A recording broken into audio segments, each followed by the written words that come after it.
To it. So welcome to the Melbourne School of Government's Disruptive Ideas Seminar. My name is Timothy Kariotis. I'm one of the research fellows in regulation and design at the Melbourne School of Government.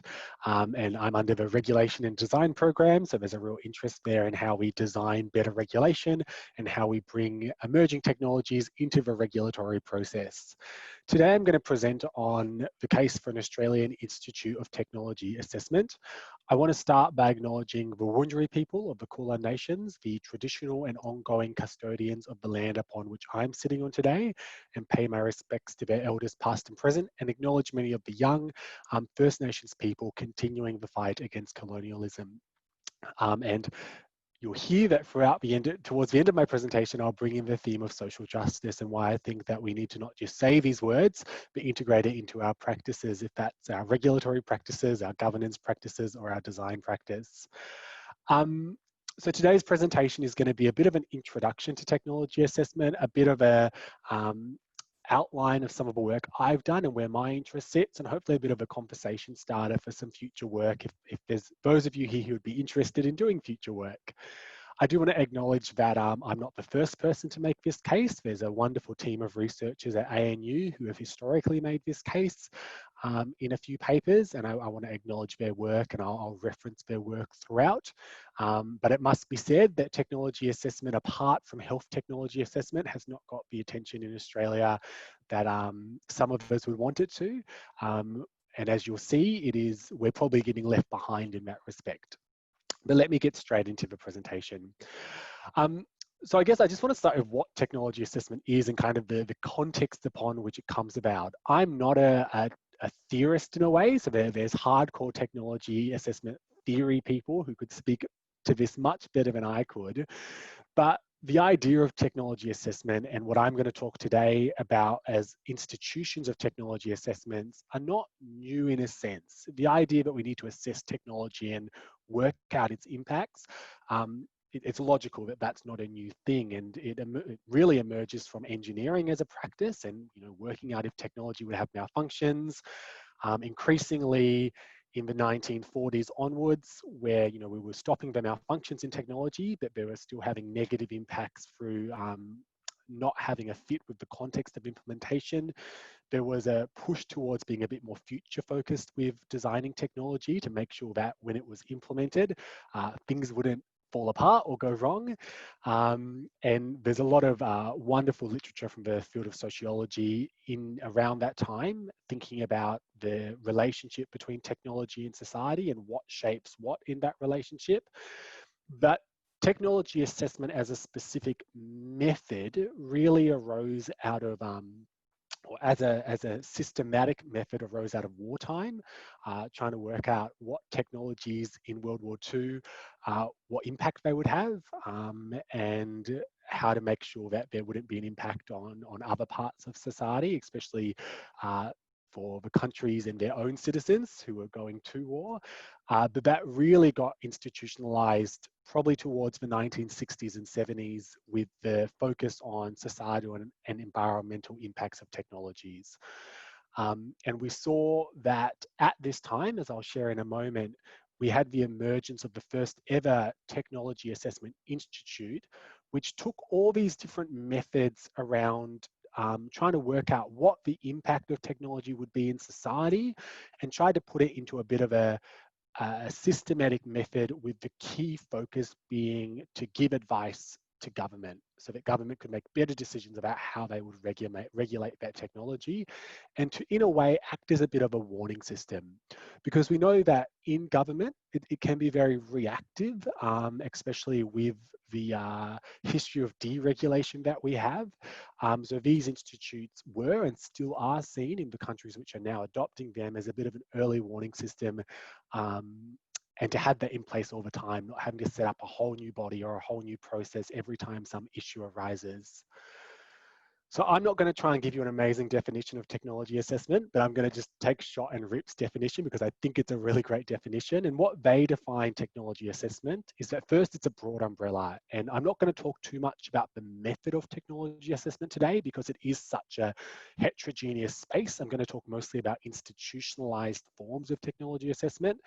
But what Shot and Rip says is that technology assessment, the focus is to reduce the human cost of trial and error learning in society's handling of technologies, and to do so by anticipating potential impacts and feeding those insights back into decision making and into the strategies of different stakeholders.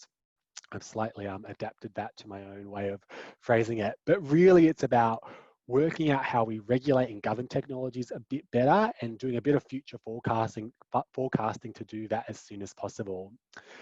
Now, as I said, I'm going to focus on institutions of technology assessment today because that's where my interest lies. There's a lot of research on the methodologies of technology assessment, but what we see in terms of the methodology of technology assessment, which I will touch on in a moment, is it's very context specific.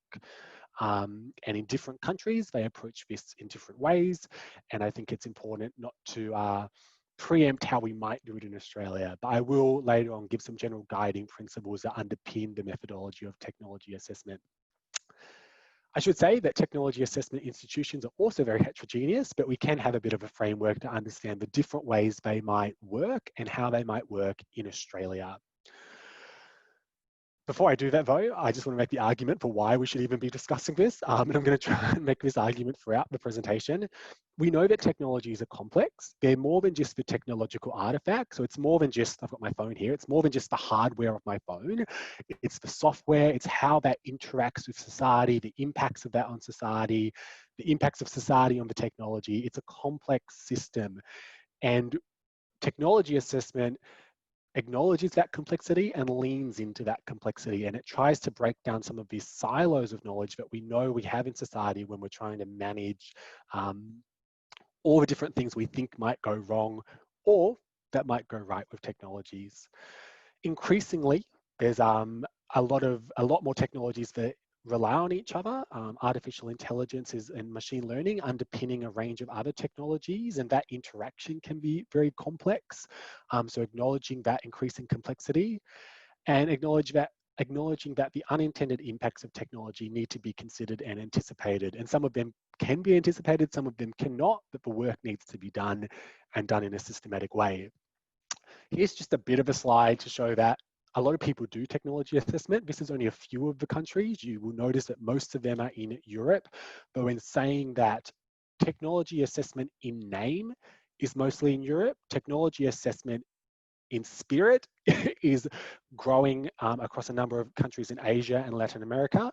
And we will probably more than likely, as I'll explain soon, see that crystallize into what we currently see in Europe, which is a number of bodies with the name technology assessment institutions, which have a systematic method for doing this. And I would say that the reason we probably see this in Europe is also that the European Union has their own kind of technology assessment club, where all the countries that have technology assessment institutes work together, and they also have affiliates from different parts of the world that feed into that. So I think having that regional approach has obviously enabled that process of having many institutes in different countries, whereas obviously we don't have that push in Australia. So let's talk about the history of institutionalized TA and how we got from where it was in the 1960s to where we are now. So the first time technology assessment was institutionalized was in the United States, and it was in 1972 in the Office for Technology Assessment. And this really came out of I wouldn't say it's unique to the US, but I think we see it very strongly in the US political context, where there is a real split between Congress and the executive or the office of the president, and that Congress at that time, and some would say still now, struggles to get good information. We can talk about outsourcing of public service, et cetera, underpinning that. But this body was really a body to undertake rapid and quick assessments of new emerging issues in technology, in different technologies, and to feed that back to Congress to balance out the information that the Congress and the executive had to make better decisions.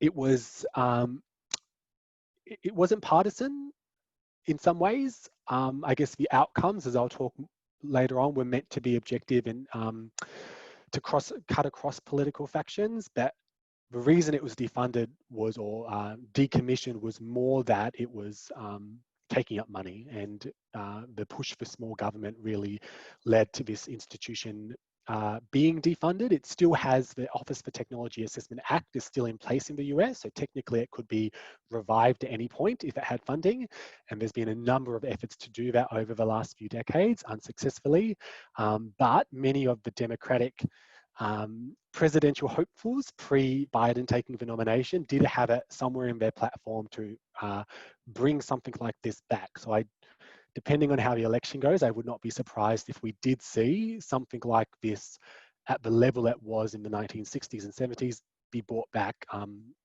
to the US political space. So since this was shut down, technology assessment institutes have spread throughout Europe. Some people would call it a second wave because it's not a complete copy and paste of what was done in the US. It's been adapted to the European context. And now some people would say we're seeing a third wave with countries in Asia, such as Japan and China, also adopting similar institutions in the way they tackle emerging technologies. So I want to talk a bit about types of technology assessment and link that into the different waves, because technology assessment is heterogeneous and for a reason.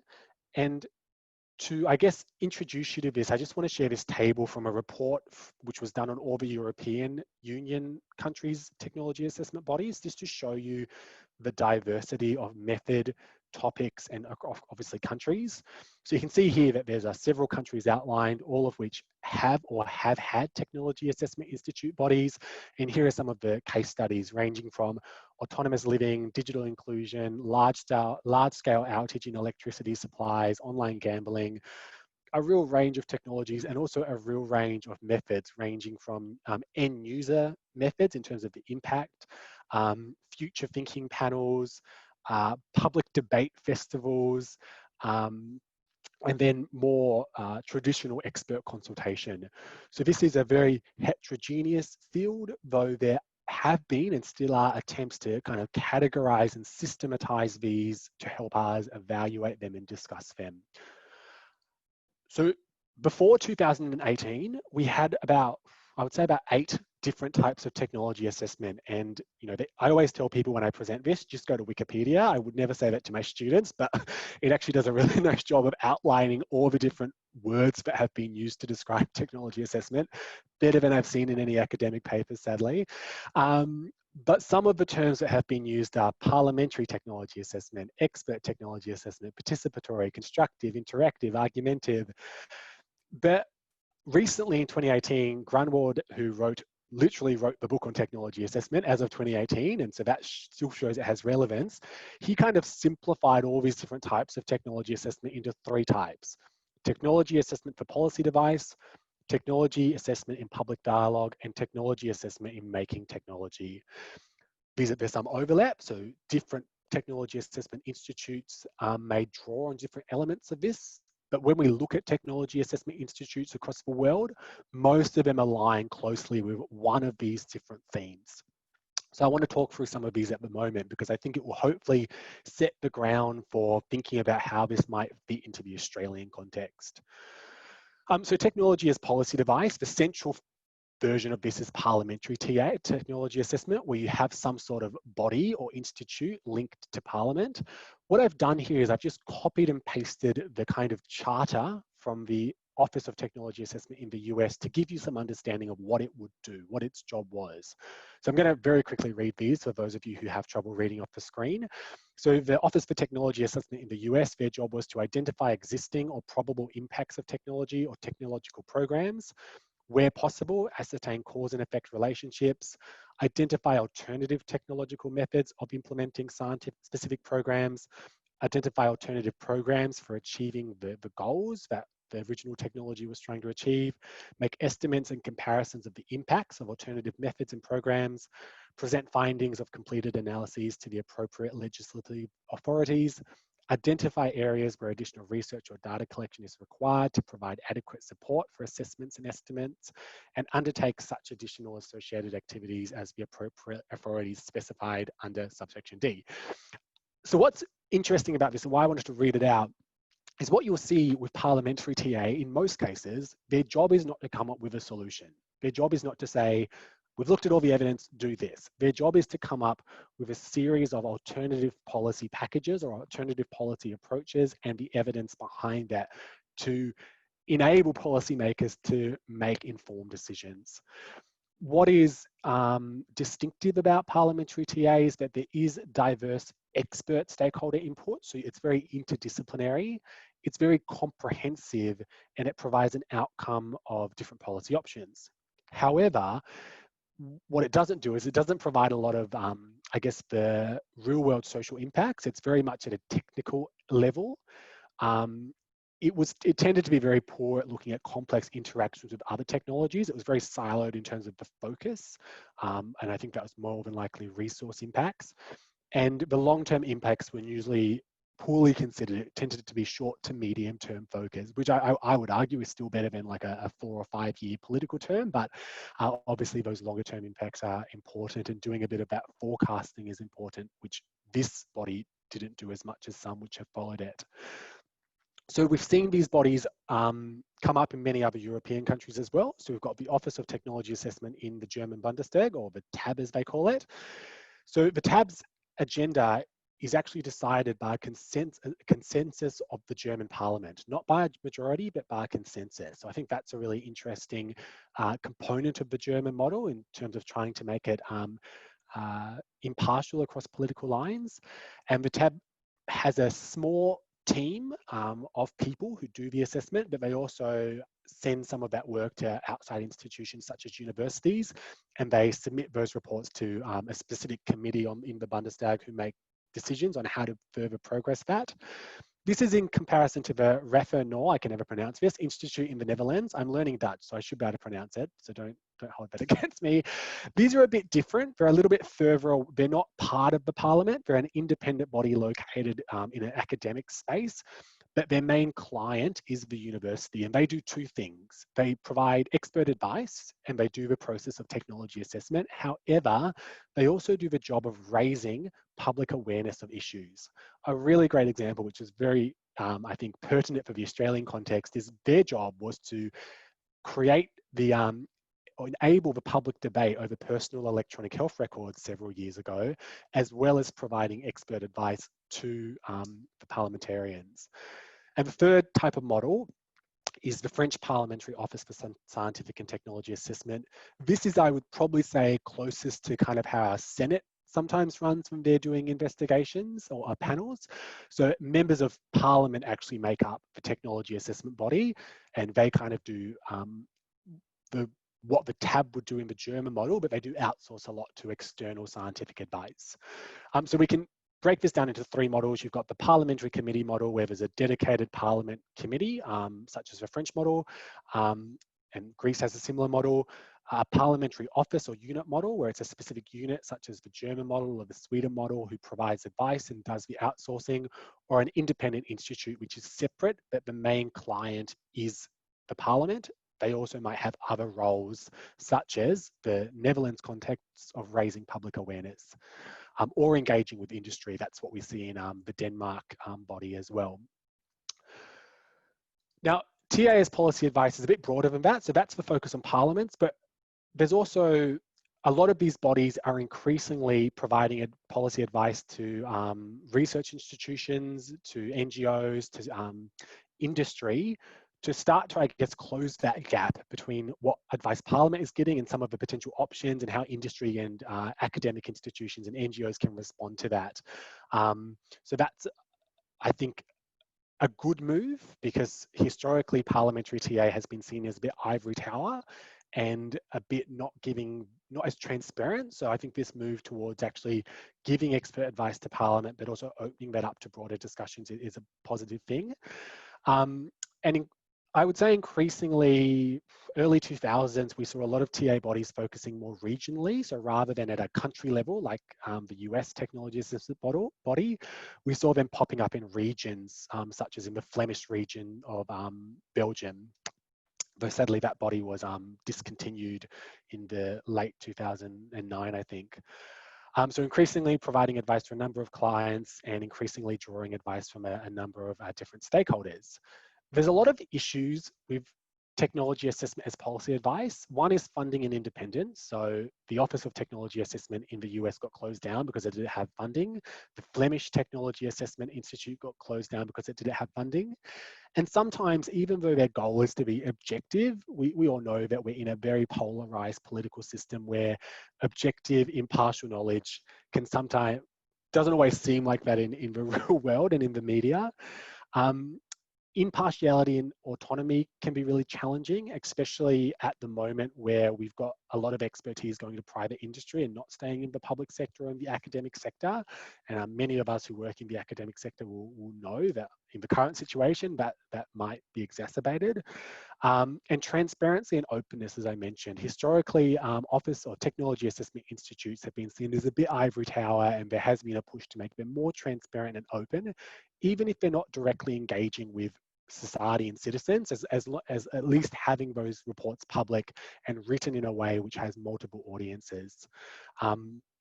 I think the biggest challenge right now for a lot of these bodies is the increasing political polarization, and how do they maintain some sort of impartiality in a space where anything can be made to be political.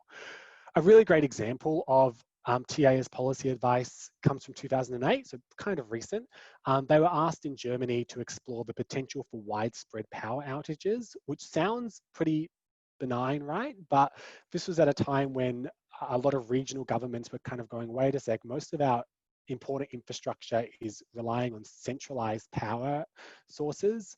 And what this report found is that there was a very high risk that if there was a centralized power outage or a catastrophic incident, that this would probably lead to very catastrophic impacts of the German economy and the German people. The report was published around the same time as the Fukushima incident in Japan. So it got a lot of coverage by the media, and since then there has been a lot of, it's fed into a lot of the climate change and climate crisis debates around decentralized and sustainable power. So it has had a pretty significant impact. Some reports don't have a significant impact, some do. It's a real mixed bag. And I think part of that, as technology assessment would try to understand, is obviously the context in which these reports are released into as well. So the second major type is technology assessment in public dialogue. So this used to be called participatory technology assessment, and the goal of this really came about in the Danish context in terms of actually involving stakeholders and citizens in the technology assessment process rather than just leaving it to experts. And there are many reasons why this was done and why it is done. Some people see that just participation in general has value, and I agree with that perspective, that if I'm going to be impacted by something, I should probably have a say in it as a citizen, and as a stakeholder. If it's a company or union or business group, they should obviously probably have a say as well. But also it's been found that participation by stakeholders and citizens can improve the actual process of doing technology assessment, can better guide what evidence to draw on and what evidence is probably most helpful for the actual outcome.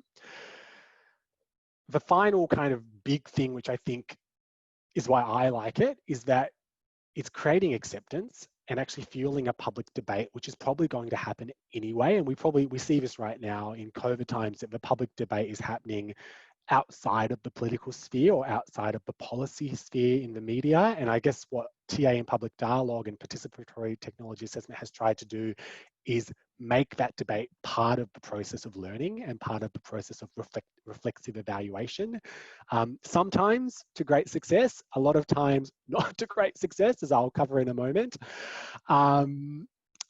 So as I said, it aims to involve citizens in the evaluation and assessment process. One great example is the Danish Consensus Conference. That is an interesting model where citizens panels are created and they can interview experts, and then they have to come to a consensus, which then the Parliament has to respond to. However, a lot of these participatory methods, for a lot of reasons, sometimes because the actual method has been weak, sometimes because the topic has probably, I would say, been a bit too far along the conveyor belt for the public to feel like they're actually having an impact, they tend to act pretty negatively towards technology. And the risk that Russell, Van Cleer, and Aslan show is that they can actually stifle innovation. And this understanding is what led to the third type of technology assessment I'll talk to in a moment. But I am very critical about this idea of participating, stifling innovation, mostly because when you look at a lot of these participatory methods, it's not really true participation in terms of giving power to citizens. It's more just, I would say, letting them have a voice that then someone might consider, and then the negative impacts come about when the politicians don't consider it and it gets picked up by the media, and then it becomes a media circus rather than actually giving power to citizens to actually shape the outcome. Some of the issues of technology assessment as a participatory public dialogue method is making it legitimate. Obviously, there's always going to be winners and losers, people whose views were aligned with the actual outcome and those who weren't. And how do you, I guess, get buy-in for the people whose perspectives were not heard in the final report or in the final decision? And I guess that's one of the big challenges in terms of bridging technology assessment with the politics that follow. A great example is GM Nation, which was the United Kingdom's process of understanding how they should address genetically modified organisms. This was done in the early 2000s. There have been a number of similar processes around genetically modified foods in the UK and across the world, and a lot of them have got pretty negative outcomes from citizens. And this was occurring at a time where there was a lot of other issues around the agricultural sector and a lot of other technologies that had led to poor outcomes. So some people have argued that a lot of these debates came hot off the heel of a lot of negative issues with technology. So it may have biased the public opinion. But then a lot of these methods, when you dig into them, were more just enabling public debate without any real power for citizens to actually lead to change, and the actual political change that happened was more fueled by the media that followed. So I think there's a lot of work to be done here, and there are some good examples that are out there in the literature. So the final type, which hasn't got as much coverage and as many examples, but I think it's a really important type for us to consider, and I think it ties into a lot of the moves in regulation towards more anticipatory regulation and regulatory sandboxes, is technology assessment in the making of technology. So in acknowledging that bringing participants and citizens and stakeholders into the assessment could potentially stifle innovation, the idea is, what about if we just bring them into the design of the technology? So actually bringing the social considerations into the design to either shape the market which is available for new technologies to emerge in, or to actually shape the design of technologies themselves. This has not had widespread uptake, and probably for good reason. Probably it's not surprising that it hasn't, because it kind of occurred in the late 1990s, early 2000s, where a lot of businesses and innovators wanted less government interference and kind of coming hot off the heels of neoliberalism. So I don't think it's surprising that this hasn't had uptake, but I am kind of happy that we're seeing a bit of a resurgence with things like regulatory test beds in a way.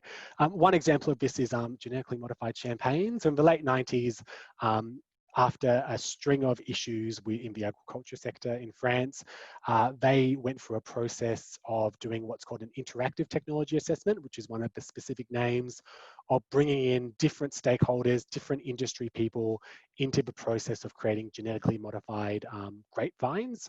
And it didn't really have very good outcomes, because industry, or the people making the grapevines, really pushed back against it, and it really slowed the process down. The end outcome was kind of good in that it raised a lot of attention about these issues. It forced the parliament to pass laws and to actually do things to, I guess, support this industry and address the risks, which I don't think they were willing to do before this happened. But it wasn't a clean process, and I don't think we've got any kind of really good methodologies yet to do this. But in saying that, in research, and many of you are researchers, really, technology assessment in making technology is all the kind of sexy stuff we talk about right now about co-design, living labs, co-development. That's really what it's about, just involving citizens and stakeholders in the design of technologies because they're the ones who use it. However, I think what's different between what we do in the university around co-design and what technology assessment as making technology is that that's a systematic government pushed process, whereas what we do, we kind of do it when we feel like it and when we have the money and maybe when our funding bodies say we should do it. There's nothing in that that gets us a tick of a tick of approval or a gold star at a regulation level.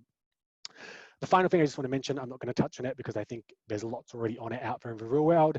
Health technology assessment is its own space of technology assessment. It's widely used in Australia by the TGA and other bodies and other universities. It's very well defined. So I'm not going to spend too long on that, but I just want to say that that's there. It is, I think we can learn a lot from Health TA and how it has kind of been designed specifically for the health space, in saying that it is facing challenges with the emerging of digital health technologies and how software can change even if the hardware doesn't. But I think that's there's lots to learn from seeing how that's done in practice for how we might use technology assessment in other spaces and places. Just a very quick sideways jump into methodology. Once again, I'm not a theorist methodology person. I'm just interested in the institutes and the governance of this.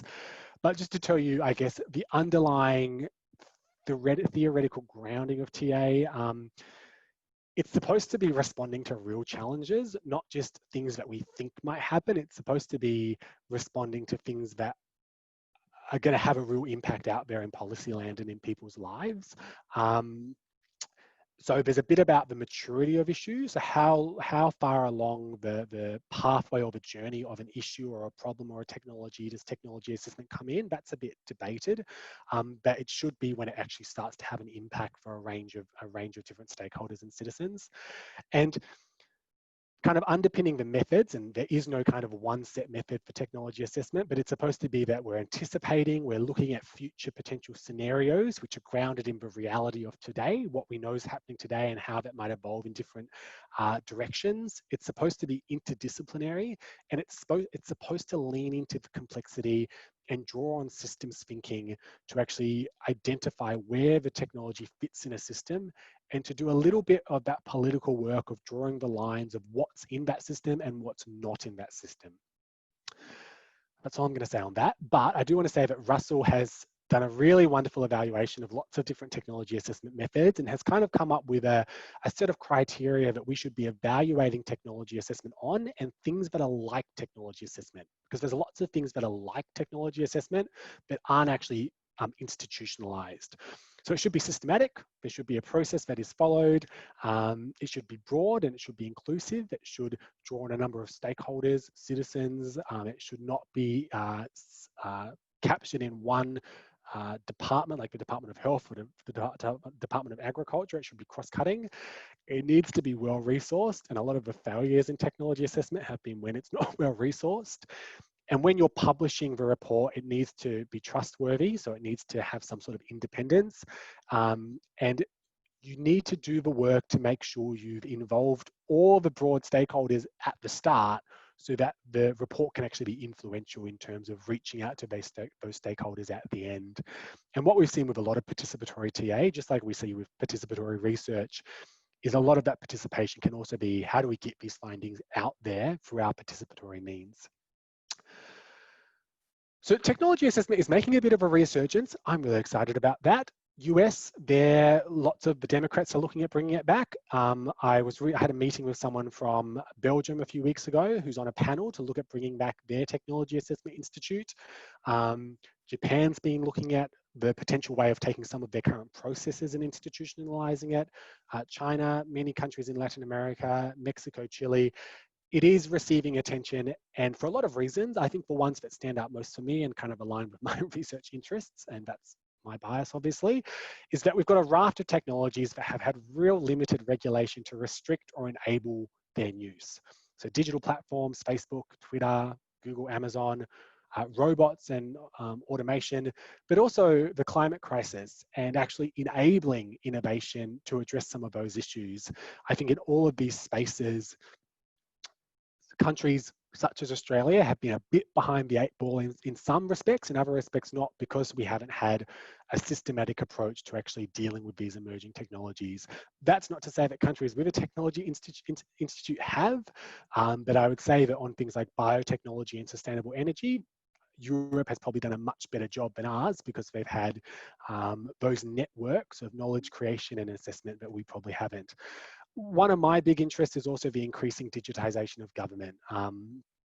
Just 2 examples of where I think Robodebt's a great example. Most of us will know Robodebt as the automated income averaging, which was removed from the context of precarious work, in that people might work 50 hours in 1 week and then no hours in the next week, and doing averaging doesn't really capture that.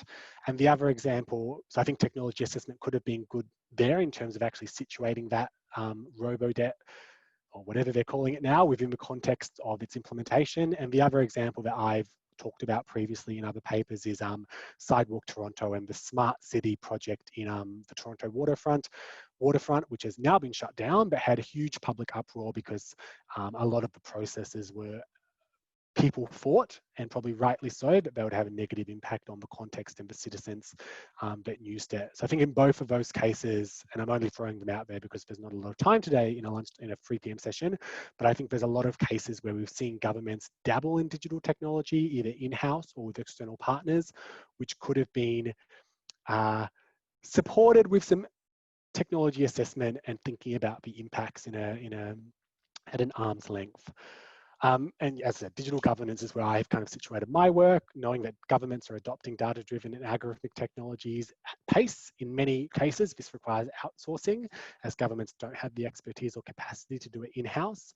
It severely, I would argue, impacts the openness, transparency, and accountability of governance and government when we outsource government processes to technology. So having a technology assessment body who can actually evaluate them, I believe, is important, especially for those in the most vulnerable situations who rely on government technologies or other optional digital platforms. We can talk about our utility companies who now all of their interactions are done online, but also the idea that Facebook and Twitter are optional, I think, is arguable when they're really a utility for social connectedness.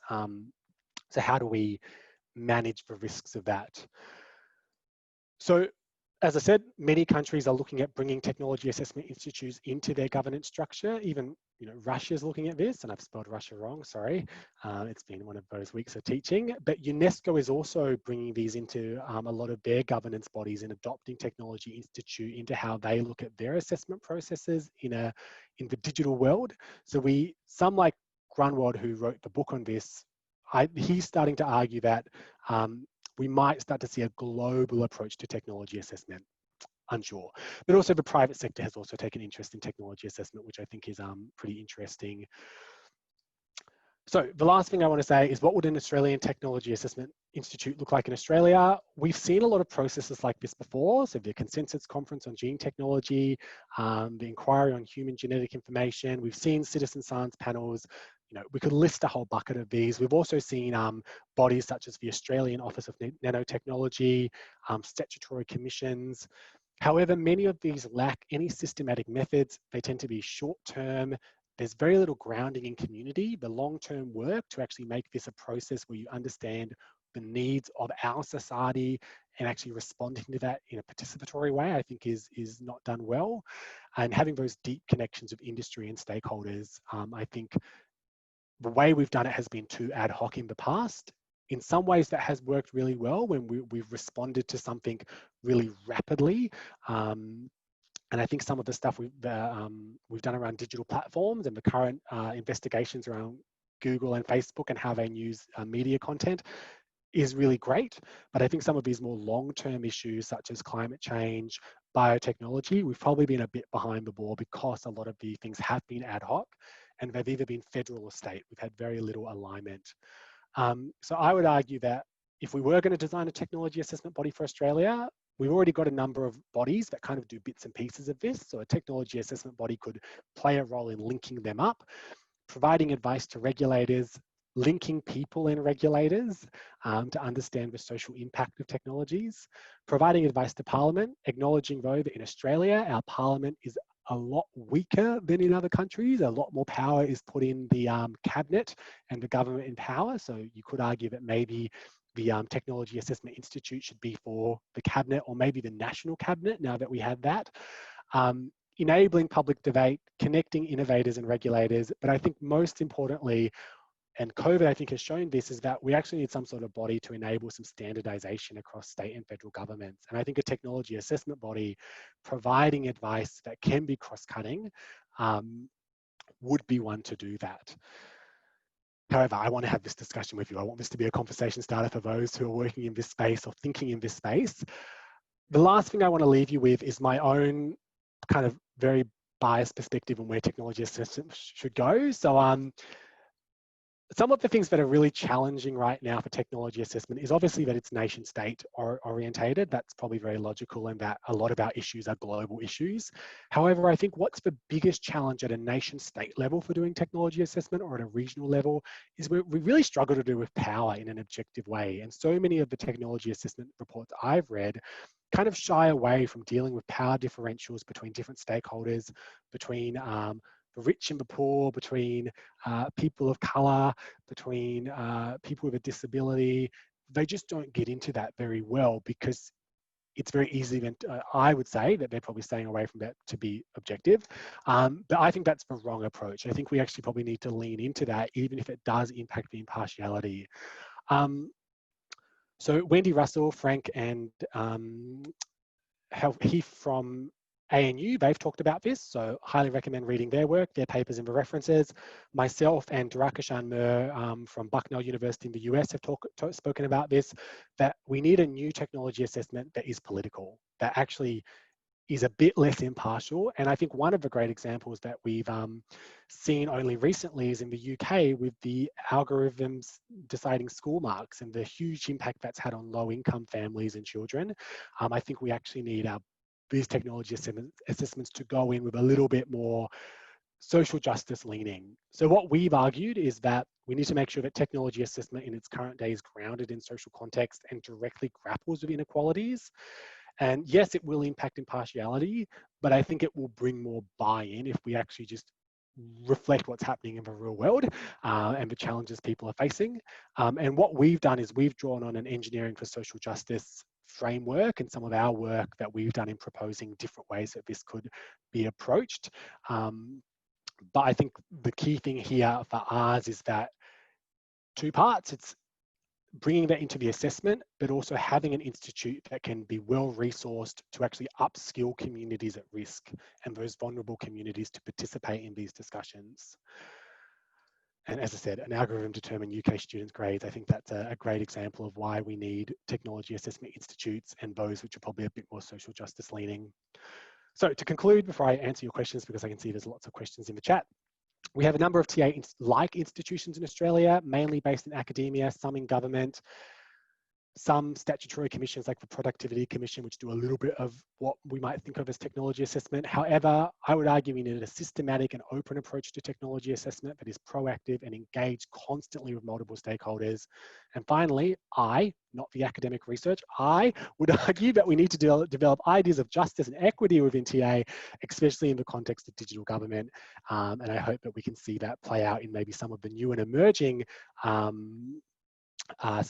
work being done in Belgium, in the US, and even in some of the countries in Asia who are adopting these methods.